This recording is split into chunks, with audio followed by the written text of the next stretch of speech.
नमस्ते, सत श्री अकाल, आदाब। स्वागत है आपका अपने ही चैनल में न्यूज़ मैनिएक में। A place for daily news development, जहां आपको मिलता है daily dose of current affairs for various competitive exams such as UPSC, defence, SSC and others.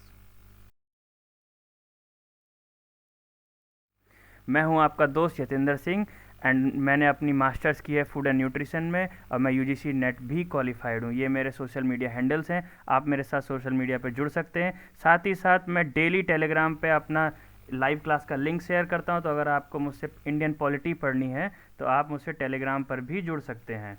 और मैं पॉलिटी रात 9 से 10 लाइव पढ़ाता हूँ। प्रिंसिपल, जो हमारे ये कल एडवाइजरी आई थी, ये एडवाइजरी दी गई थी principal scientific adviser to the government of India. इन्होंने बोला है कि एरोसोल्स और जो ड्रॉपलेट्स हैं इनसे खतरा ज़्यादा है और इनसे बचा जाए। अब एरोसोल से देखिए हम कैसे बचते हैं कि जो एरोसोल है, हमको इन्होंने ये बताया है कि 10 मीटर तक ट्रैवल कर सकता है हवा में, और जो ड्रॉपलेट्स होते हैं जो इंसान के मुंह से या इंसान की छींक से निकलते हैं वो 2 मीटर तक ट्रैवल करते हैं। तो अब 2 मीटर तो ज़्यादा से ज़्यादा, अगर कोई व्यक्ति उसके आसपास नहीं है तो ज़मीन पे गिर जाएगा। लेकिन जो एरोसोल्स हैं, they have the potentiality to travel with the air, या साथ ही साथ they have the potentiality to remain live और active on an substance for a longer period of time. तो इसलिए नुकसान है इनसे, और इनसे बचने के लिए इन्होंने एक गाइडलाइन बोली है कि अपने घर का वेंटिलेशन प्रॉपर रखें। इन्होंने बोला है कि अपने घर में जो है गैम्बल गेबल फैंस का इस्तेमाल करें, अपने घर में एग्जॉस्ट फैन का इस्तेमाल करें और प्रॉपर एयर सर्कुलेशन रहे। इससे फ़ायदा क्या होता है? देखिए, ऐसे समझिए जैसे आप घर में जब अगरबत्ती या धूप बत्ती लगाते हैं तो उससे धुआं हो जाता है, खुशबू हो जाती है कमरे में।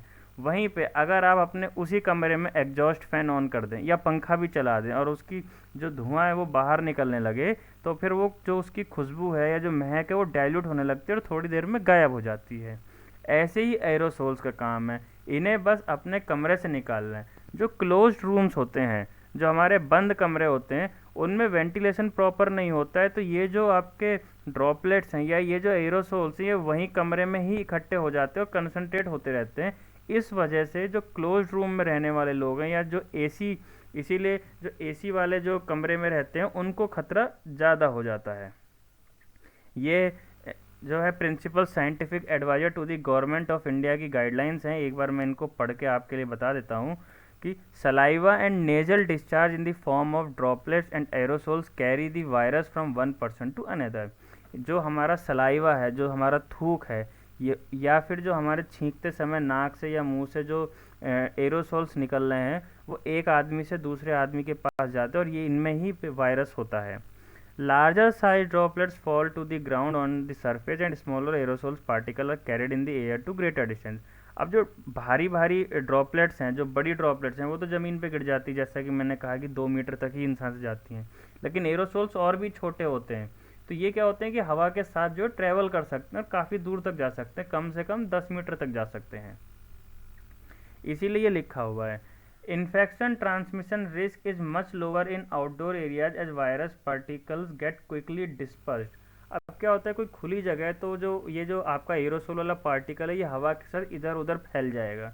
लेकिन अगर बंद कमरा है या एसी वाले कमरे, तो वहीं की, क्योंकि एसी में जनरली हम लोग कमरा बंद करके रखते हैं, तो वहीं के वहीं वो जो कंसनट्रेट होता रहता है, इसलिए हमें नुकसान ज़्यादा है।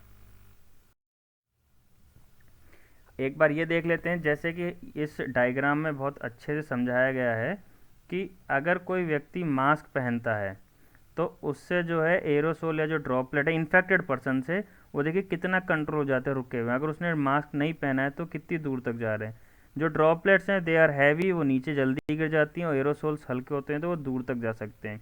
ये इन्होंने डिस्टेंस बताया हुआ है। अब अगर किसी व्यक्ति ने मास्क नहीं पहना है तो उसको बहुत ज़्यादा खतरा है, जिसने मास्क पहना उसको कम है। लेकिन अगर मान लीजिए कि उसने एरोसोल भी है और उसने मास्क लगा रखा फिर भी दूर है, तो जो है खतरा इसको भी थोड़ा सा कम हो जाता है। मोड ऑफ ट्रांसमिशन, जैसा कि मैं आपको ऑलरेडी बता चुका हूँ, सलाइवा और नेजल डिस्चार्ज है in the form of droplet and aerosols. जो गाइडलाइन दी है principal scientific adviser to the government of India, उन्होंने ventilation is must use gable fan. आप लोग मुझे कमेंट्स में लिख के बताएंगे कि गेबल फैन क्या होता है। यूज एग्जॉस्ट और frequent cleaning and replacement of filters. Exam के लिए इम्पोर्टेंट हमारा जो हो जाता है वो ये हो जाता है कि आपको ये समझना पड़ेगा कि बैक्टीरिया, वायरस, प्रोटोजोआ और फंगस और एल्गी में डिफरेंस क्या होता है। ये टर्म हम लोग बार बार सुनते हैं, लेकिन हम लोग ऑफन कंफ्यूज कर जाते हैं ये हैं क्या, और सबको एक ही समझ लेते हैं, बैक्टीरिया बोल देते हैं, वायरस बोल देते हैं, लेकिन ऐसा नहीं है।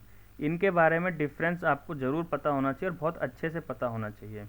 साथ ही साथ RT-PCR टेस्ट हम लोग बहुत सुन रहे हैं, हर स्टेट ने अपनी गाइडलाइंस दी कि RT-PCR रिपोर्ट लेके आनी है।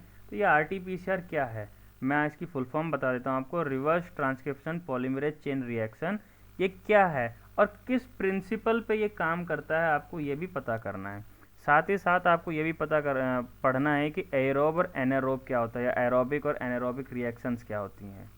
और आप लोग मुझे कमेंट में ये लिख के बताएंगे कि बैक्टीरिया, वायरस, फंगी और एल्गी की जो स्टडी है वो क्या कहलाती है।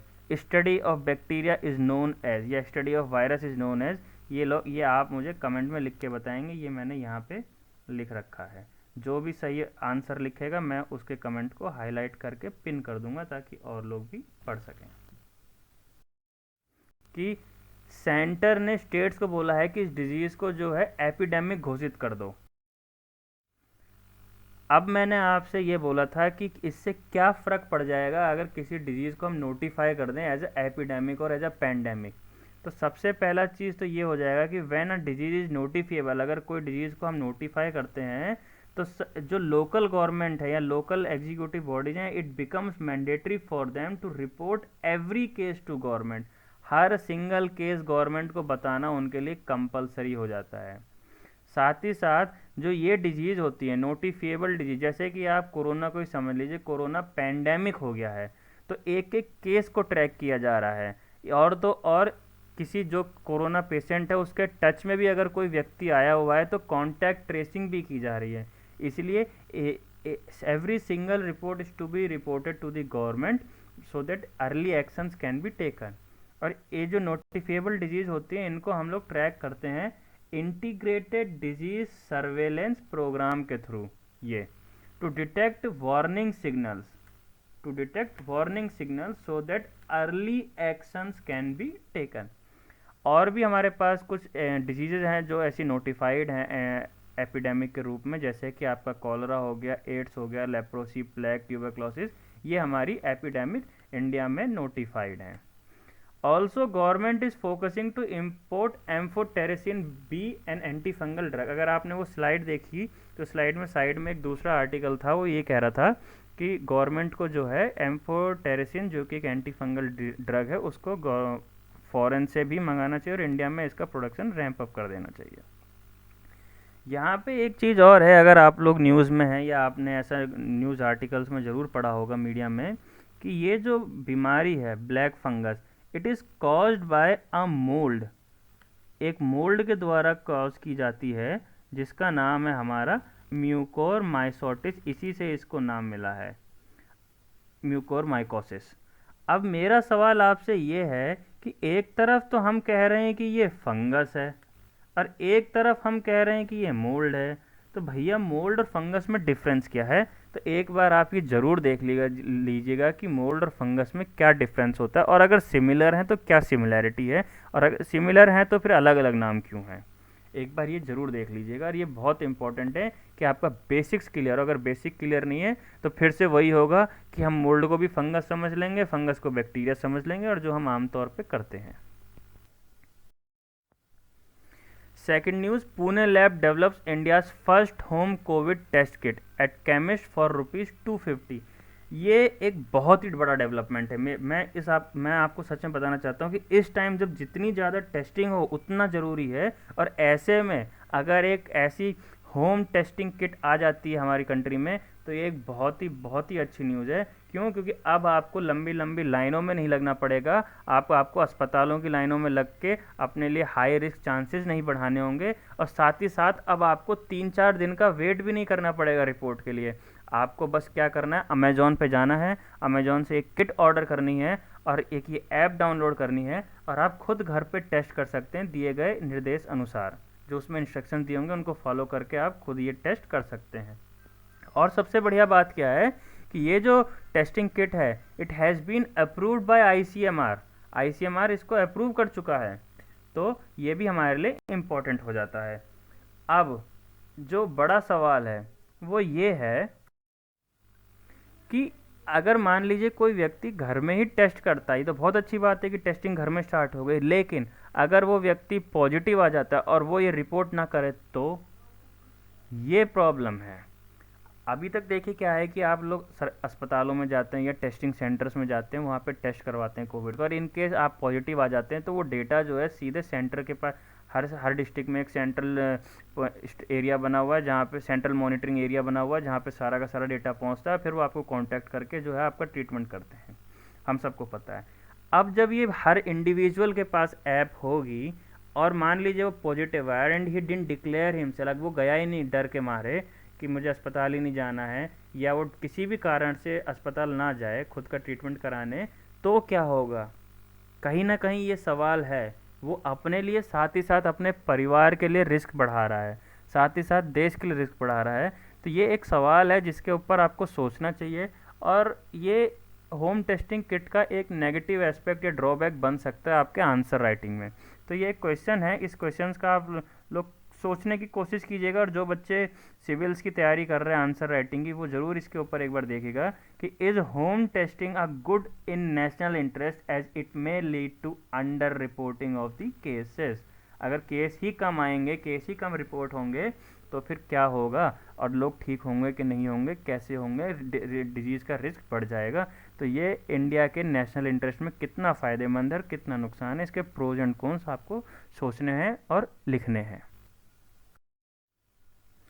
High court asks AIIMS to set up board to hear women's plea in abortion. इससे पहले मैं आगे बढ़ूं, इस न्यूज़ का मैं आपको बता देता हूँ। इस न्यूज़ में क्या था कि एक कपल था आपका दिल्ली का, उसने एम्स गया, एम्स में जाके उन्होंने वो अबॉर्शन करवाना था, डॉक्टर से मना कर दिया, उन्होंने जो है हाई कोर्ट में अपील करी। हाई कोर्ट में अपील करी तो देखिए हमारे पास जो currently medical termination of pregnancy MTP act 1971 है, उसके तहत में हमें कुछ कानून बने हुए हैं, उसके तहत ये लोग लेट हो चुके थे, इसलिए डॉक्टर ने मना कर दिया। अब ये कपल जो है आपका जज के पास चला गया, हाई कोर्ट चला गया। तो हाई कोर्ट ने क्या एक्शन लिया इसमें? हाई कोर्ट ने पूछा इनसे कि आपकी देर मतलब आप लेट क्यों हो गए, आप उतने टाइम में क्यों नहीं आए, और XYZ जो था, ये एक कपल की कहानी थी। और इस कहानी में दिल्ली हाई कोर्ट ने एम्स को डायरेक्शन दिया कि चलिए आप एक बॉडी बनाइए और इस केस को देखिए, इस पर्टिकुलर कपल को अगर अभी भी प्रेगनेंसी का, अभी भी अबॉर्शन करने में कोई नुकसान नहीं, तो इनका अबॉर्शन कर दीजिए, ऐसा हाई कोर्ट ने बोला है। ये न्यूज़ हमारे लिए, ये जो स्टोरी लाइन थी पूरी, ये जो कपल की स्टोरी, ये इम्पोर्टेंट नहीं है। एग्ज़ाम फोकस्ड हमारे लिए क्या इम्पोर्टेंट हो जाता है, वो ये हो जाता है कि इंडिया में अबॉर्शन को लेके क्या कानून है। अब current abortion rule in India, India में अबॉर्शन को लेके जो करंट कानून है वो है medical termination of pregnancy act 1971, जिसका सेक्शन 3 ये कहता है कि प्रेगनेंसी में अबॉर्शन तभी और तभी किया जाएगा जब जो प्रेगनेंसी है वो या तो मदर को या बच्चे को या दोनों को ही नुकसानदायक है। अगर प्रेगनेंसी कंटिन्यू जाती है या डिलीवरी की जाती है तो या तो माँ मर जाए या बच्चा मर जाए या दोनों मर जाएं, इस केस में जो है आप चाहें तो एबॉर्शन कर सकते हैं। साथ ही साथ जो दूसरा पॉइंट कहते हैं वो ये कहते हैं कि जो बच्चा है, मान लीजिए कि वो किसी फिजिकल और मेंटल एबनॉर्मेलिटी से सफ़र करे पैदा होने के बाद, तो it will lead to a trauma over the parents, also it will not lead a good healthy life to the child. तो इस केस में भी जो है इस केस में जो है बोथ डॉक्टर्स की मंजूरी साथ ही साथ जुडिशियल मंजूरी के बाद जो है अबॉर्शन होगा। तीसरी बात यह है कि अगर बाई चांस खुदा ना करे ऐसा किसी के साथ हो, लेकिन अगर किसी लड़की के साथ रेप होता है और उस रेप के दौरान जो है वो कंसीव कर जाती है, तो ऐसे भी जो प्रेगनेंसीज हैं उनको भी जो है आपका अबॉर्ट किया जा सकता है। ये वाली बातें हैं।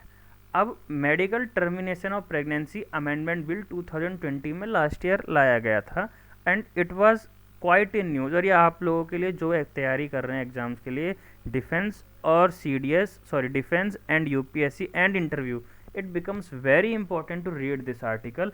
इसको तो आप छोड़ ही नहीं सकते हैं। और इस बिल में एक बहुत मेजर इंपॉर्टेंट पॉइंट ये था कि अभी तक medical termination of pregnancy act 1971 के तहत सिर्फ 20 हफ्ते के अंदर अंदर, ओनली 20 वीक्स, यानी कि 5 महीने के अंदर अंदर जो है आपकी एबॉर्शन हो जानी चाहिए थी। लेकिन अब जो है इसको 5 महीने से बढ़ा के 6 महीने कर दिया गया है, या 20 वीक से बढ़ा के 24 वीक्स कर दिया गया है। देखिए, जब बात करते हैं हम एबॉर्शन की, तो यहाँ पे ना एक सबसे बड़ा सवाल आता है, वो आता है कि whether it's a question of morality और लीगैलिटी। हमको इस चीज़ को मॉरली देखना चाहिए या कानूनी तौर पर देखना चाहिए, इसकी बात है। देखिए, मोरालिटी के जो बिलीफ है वो डिपेंड करता है किसी व्यक्ति की सोच पे, किसी व्यक्ति की भावनाओं पे, और जो लीगल एस्पेक्ट है वो डिपेंड करता है लॉ पे। कुछ आर्ग्यूमेंट्स हैं एबॉर्शन के फेवर में, कुछ आर्ग्यूमेंट्स एबॉर्शन के अगेंस्ट में, ये आपके सामने है, मैं आपके लिए जल्दी जल्दी पढ़ देता हूँ। फेवर में, it is the right of the mother to bear a child and give birth. स्वाभाविक सी बात है भाई, मेरा शरीर है, मेरी ज़िंदगी है, मैं चाहूँ तो पैदा करूँ बच्चे को, मैं ना चाहूँ तो ना पैदा करूँ, ये मेरा राइट होना चाहिए। ठीक है। वहीं पे दूसरे तरफ कहते हैं कि कोई भी एक्शन जो किसी इंसान को मारता है वो मॉरली रॉन्ग है। ये भी बात सही है कि आप किसी व्यक्ति की जान लेंगे, वो मॉरली, एथिकली, लीगली रॉन्ग भी है।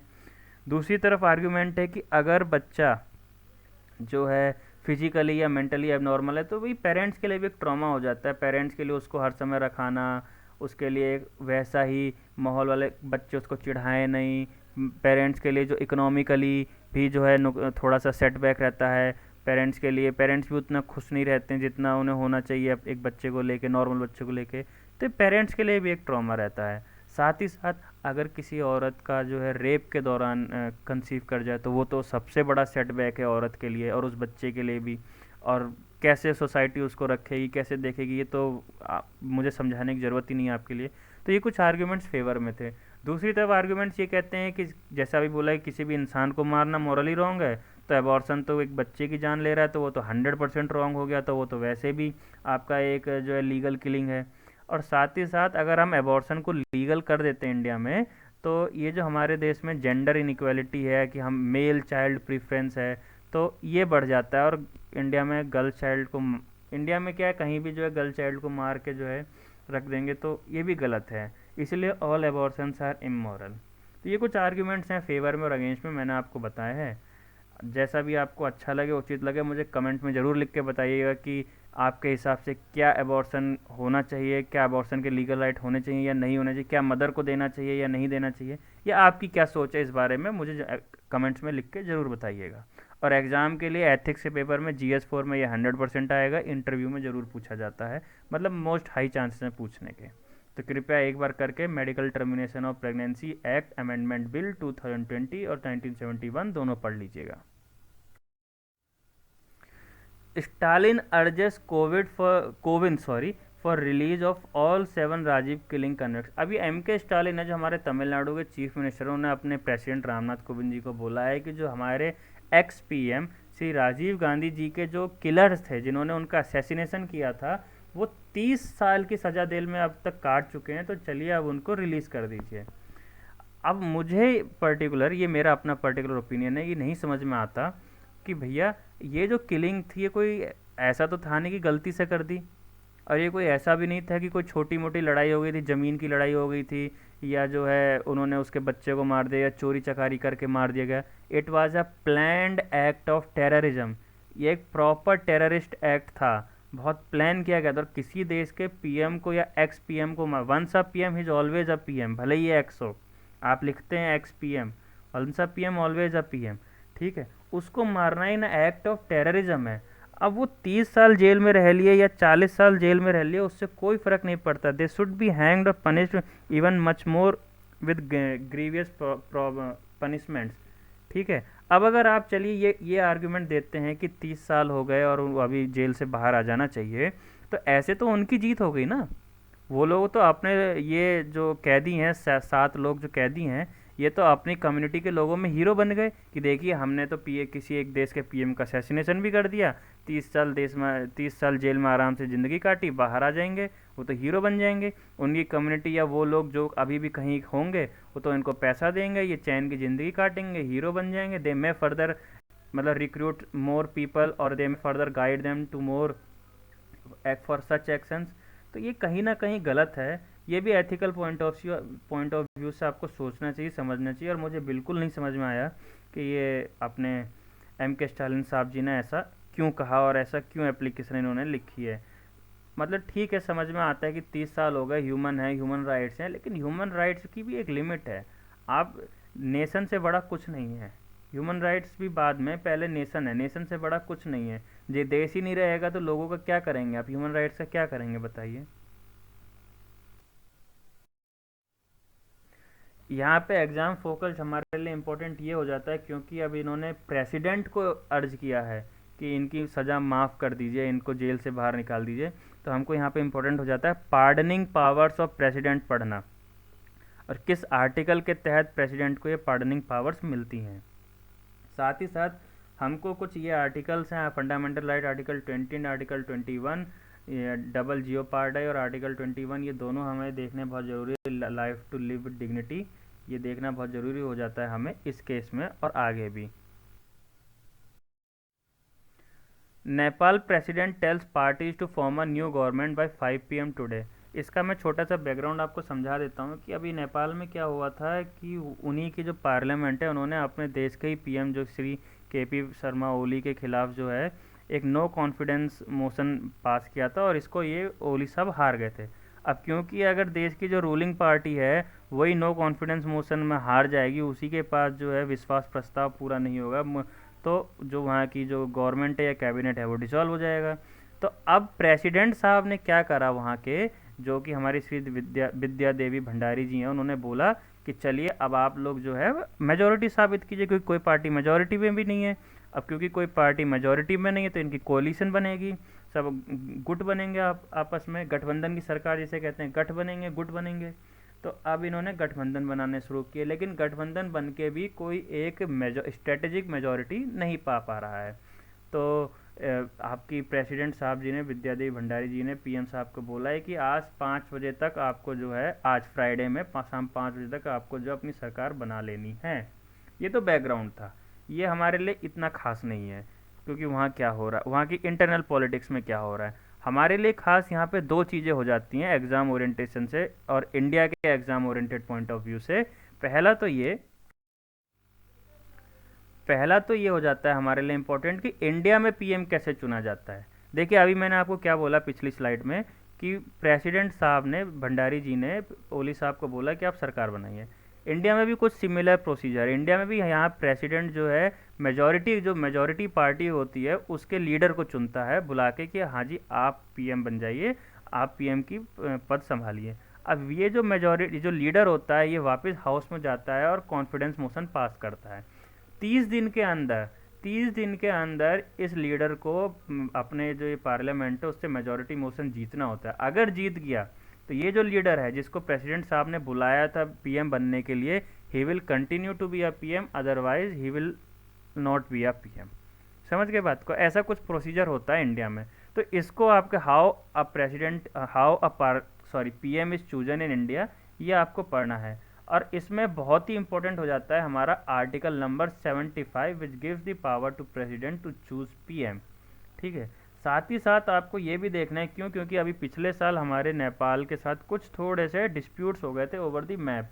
नेपाल ने अचानक से पिछले 70-80 साल बाद, 100 साल बाद जो एक नया मैप बना दिया और कहा कि उत्तराखंड का कुछ हिस्सा है ये हमारा है। ये जो दो हिस्से थे इनका नाम था लिपू लेक एंड काला पानी।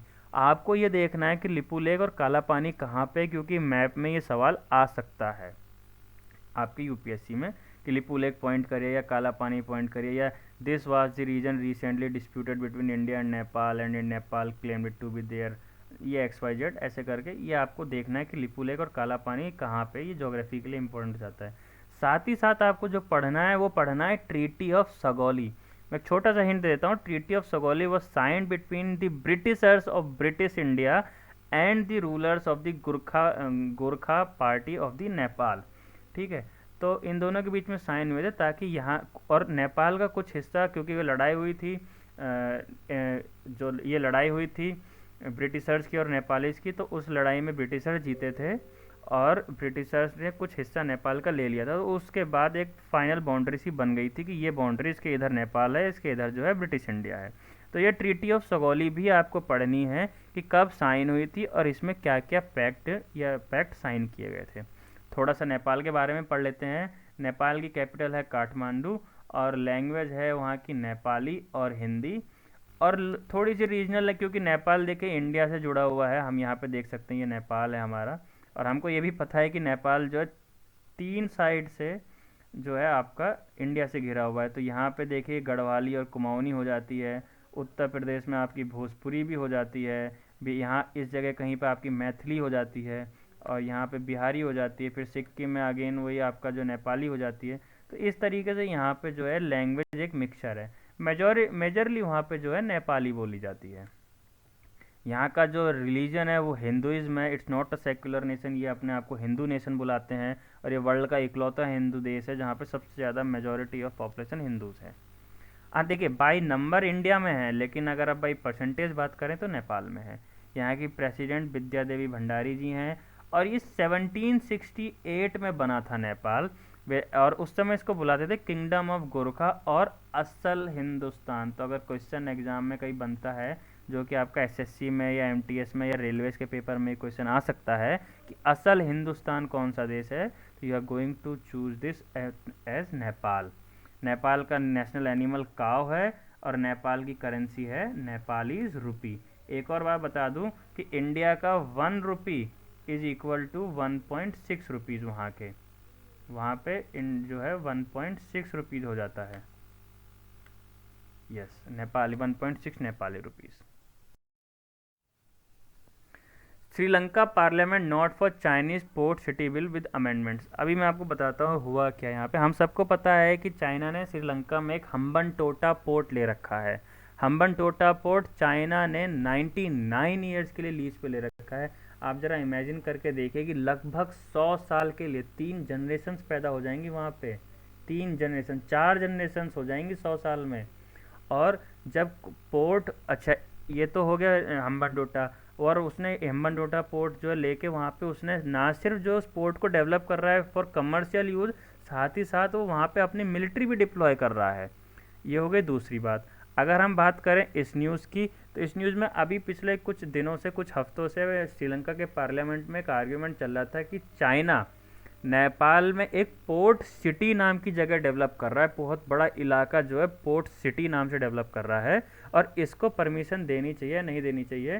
तो अपोजिशन का कहना है कि पार्लियामेंट जो गलत कर रहा है, पार्लियामेंट जो है नेशन की सोवरेनिटी के अगेंस्ट जा रहा है, पार्लियामेंट जो है, सॉरी, रूलिंग पार्टी जो है वो जो गलत कर रही है वो चाइना के लिए हमारे साथ गलत होगा।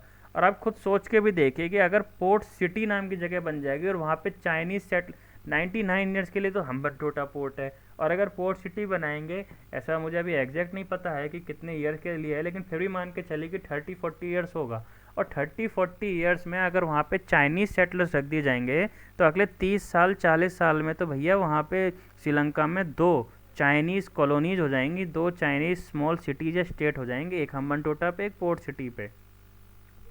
तो अब क्या हुआ कि पहले तो आर्गुमेंट चल रहा था कि गलत है, हटाओ इसे, बंद करो, इस डील को कैंसिल करो, चाइना को यहाँ से निकालो, इस पोर्ट को हम खुद डेवलप कर लेंगे, या हम किसी और प्लेयर्स को, इंटरनेशनल प्लेयर्स को बोलेंगे कि इसको डेवलप करो। क्योंकि अभी कुछ समय पहले जो है ये बात तब ज़्यादा न्यूज़ में आई थी जब ये पता लगा था कि चाइना सीक्रेटली श्रीलंका में जो है न्यूक्लियर मटेरियल जो है डिप्लॉय कर रहा था, न्यूक्लियर मटेरियल का जो है ट्रांसफ़र कर रहा था।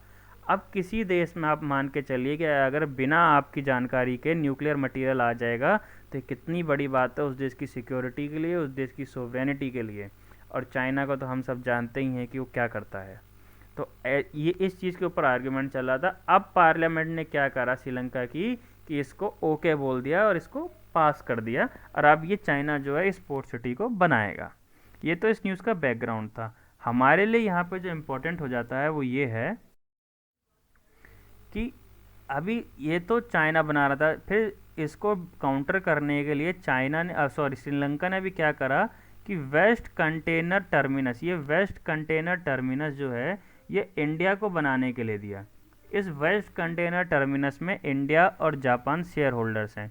हमें ये समझना चाहिए कहाँ पे है। ये हमारा प्यारा भारत है, ये श्रीलंका है, ये पाक स्ट्रेट, गल्फ ऑफ मन्नार, और ये जो गोला दिख रहा है ना आपको, ये जूम कर अभी दिखाऊंगा मैं आपको, ये जो एरिया है, ये वाला एरिया, ये यहाँ पे हमारा जो वेस्ट कंटेनर टर्मिनस बनाया जा रहा है। और ये वेस्ट कंटेनर टर्मिनस जो है चाइना जो अभी पोर्ट सिटी मैंने कहा बना रहा है, उससे हार्डली कुछ ही किलोमीटर दूर है। देखिए कुछ ही किलोमीटर दूर है। ये हमारा, मैंने अभी आपको दिखाया यहाँ पे, तो ये हमारा वेस्ट टर्मिनस है, ये वेस्ट टर्मिनस है। इसको जो है इंडिया बना रहा है और इसको जो है चाइना बना रहा है। तो ये ज़्यादा दूर है नहीं, ये पास पास में ही है।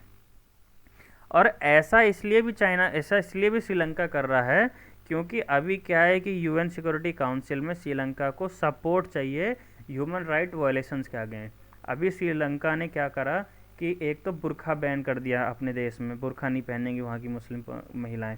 साथ ही साथ श्रीलंका ने क्या करा कि जो कोविड के पेशेंट्स थे और मुस्लिम कोविड पेशेंट्स थे, जैसे ही उनकी डेथ हो रही थी तो उनको बोला कि आप इनको दफनाएंगे नहीं, और इनका जो है गवर्नमेंट जो चाहेगी उस तरीके से जो है इनका अंतिम संस्कार होगा, लेकिन आप जो है मुस्लिम रीति रिवाजों से इनका अंतिम संस्कार नहीं होगा, इनको दफनाएंगे नहीं। तो इसके खिलाफ भी काफ़ी जो है देश के जो श्रीलंका के मुसलमान थे उनमें काफ़ी आक्रोश था और उन्होंने काफ़ी विरोध किया, काफ़ी उन्होंने इसके खिलाफ हड़ताल करी। और इसके सपोर्ट में खुद पाकिस्तान के पीएम इमरान खान ने वहाँ पे जाके श्रीलंका के पीएम के साथ मीटिंग करी कि ऐसा मत कीजिए और इनको इनके रीति रिवाज फॉलो करने दीजिए। लेकिन श्रीलंका ने फिर मना कर दिया और इसके खिलाफ एक लॉ भी पास कर दिया देश में। तो इस चक्कर में भी जो है यूएन सिक्योरिटी काउंसिल में श्रीलंका को सपोर्ट चाहिए और उसको पता है there is no better option other than India to support Sri Lanka. क्यों? क्योंकि चाइना तो पाकिस्तान को सपोर्ट करने वाला है। भले ही श्रीलंका ने चाइना को हम्बनटोटा पोर्ट और ये जो है क्या कहते हैं आपका सीसीआई पोर्ट दे दी, सीआईसीटी पोर्ट टर्मिनस बनाने के लिए दिया, फिर भी चाइना पाकिस्तान का सपोर्ट करेगा। तो उसे पता है कि इंडिया ही सपोर्ट करने वाला है, इसलिए उसने वेस्ट कंटेनर टर्मिनस भी दिया। यहाँ पे हमारे लिए वेस्ट कंटेनर टर्मिनस इसलिए भी इम्पोर्टेंट हो जाता है कि जो है आपका स्ट्रिंग ऑफ पल्स को काउंटर करने के लिए हमें एक श्रीलंका में बहुत ही स्ट्रेटेजिक पॉइंट मिल गई। ये देखिए, ये हमारा, ये इंडिया है और ये चाइना है। अब जो भी एक्टिविटी होगी हम यहाँ से नज़र रख सकते हैं।